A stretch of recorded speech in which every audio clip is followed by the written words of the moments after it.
This is iCastNews.com, live and direct from United Nations headquarters in New York City. And this is at the Stakeout. On a day where the Security Council was only supposed to be thinking and talking about South Sudan, events have turned them around. There are two issues before them that we should be hearing about very shortly. The events circle around the question of just what's going on in Syria. UNESCO out of Geneva is reporting that one of their World Heritage sites, the old Roman theater in Palermo, has been destroyed by Daesh, that is ISIL or ISIS activists, that 4 people were beheaded at a museum near there, 8 were shot. This is, of course, cause for concern.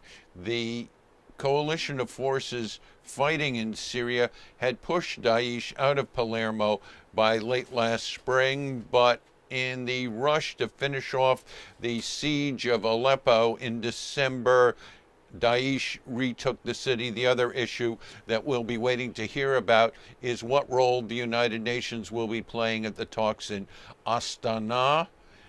The president of the Security Council for the month of January is the Swedish ambassador Ulf Skog, and he is now speaking to reporters. Let's listen in. And the latest developments, including the implementation of Resolution 2336. This is the resolution that was adopted just before the end of last year. And in view of the upcoming Astana meeting, we welcomed and supported the efforts by Russia and Turkey to end violence, establish a ceasefire, and jumpstart a UN-led political process. Security Council members called upon all parties to respect the ceasefire in Syria. There was reiteration on our call on the parties to allow humanitarian agencies rapid, safe, and unhindered access throughout Syria. We strongly condemned the ongoing barbaric terrorist acts by Daesh in Syria, including the destruction of cultural heritage, such as parts of the Roman theater in Palmyra, a UNESCO World Heritage Site. Council members look forward to the meeting to be held in Astana, hosted by Kazakhstan on Monday, viewing it as an important part of the Syrian-led political process, an important step ahead of the resumption of a UN-led intra-Syrian talks in Geneva on 8th of February. I thank you very much. Yes. Mr. Ambassador, how much concern was there in the Council, first about the lack of humanitarian access, and second about what actually can be accomplished in Astana? Well, on the humanitarian access, there is, of course, concern. It's been expressed today by many, if not all. But the real discussion on the humanitarian situation will be organized next week. And what members are hoping or expecting to be accomplished in Astana?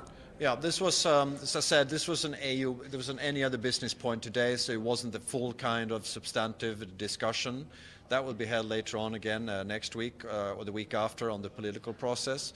But of course there are expectations, as I said, that the ceasefire, the conditions and the respect for it be discussed in Astana and hopefully boosted, and that Astana does represent an important stepping stone coming back to UN-led talks in Geneva thereafter.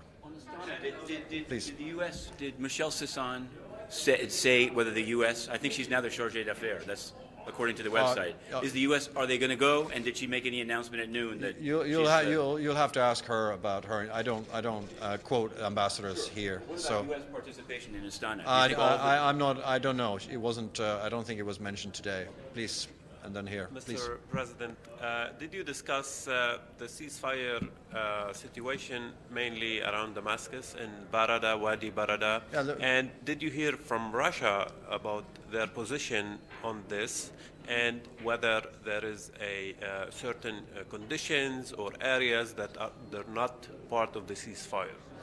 No, there wasn't this detailed, but there was a briefing by the Undersecretary General Jeffrey Feltman about the UN assessment of the on the ceasefire and where there is no respect for it, which of course is a great concern. But you'll have to ask the Russian Federation and others about their national positions on this. I'm sorry. Yes. Ambassador, you said that the Astana talks must be a stepping stone That's right. to Geneva. Was there, and yet it took a while for the UN to decide to attend the talks. So is there a concern that the Astana talks might be opening a new path in terms of Syria? I think that concern may have been there, but I think it was very clear, as I said, also there's what I just expressed to you was a unified position, that this is a step towards a UN-led process that will then resume in Geneva on the 8th of February. Can you bring us up to date on Gambia? Well, I think you have the updated information. We were updated by Undersecretary General Jeffrey Feltman on this. And I understand that just as we had asked for yesterday in the Security Council resolution, that there be, an exhaustion of the political and diplomatic efforts as a first instance. Those conversations are still going on. And I think as we speak, there are, or they might have been resolved now, but there is a conversation and the mediation is ongoing to try to persuade a peaceful transition as was requested by the Security Council in the region yesterday. Thank you very much and good afternoon.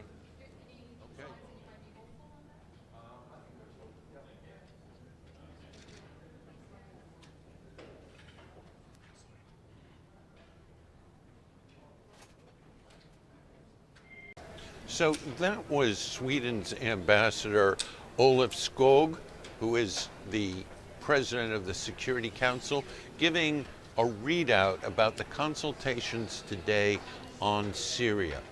Lead item, the condemnation of Daesh's latest move at destruction of a World Heritage Site, the Roman ruins, the Roman amphitheater in Palermo, but more thoroughgoing, he endorsed the invitation that has been extended to United Nations representatives out of Geneva to participate in the international consultations to begin early next week in Astana, the capital of Kazakhstan.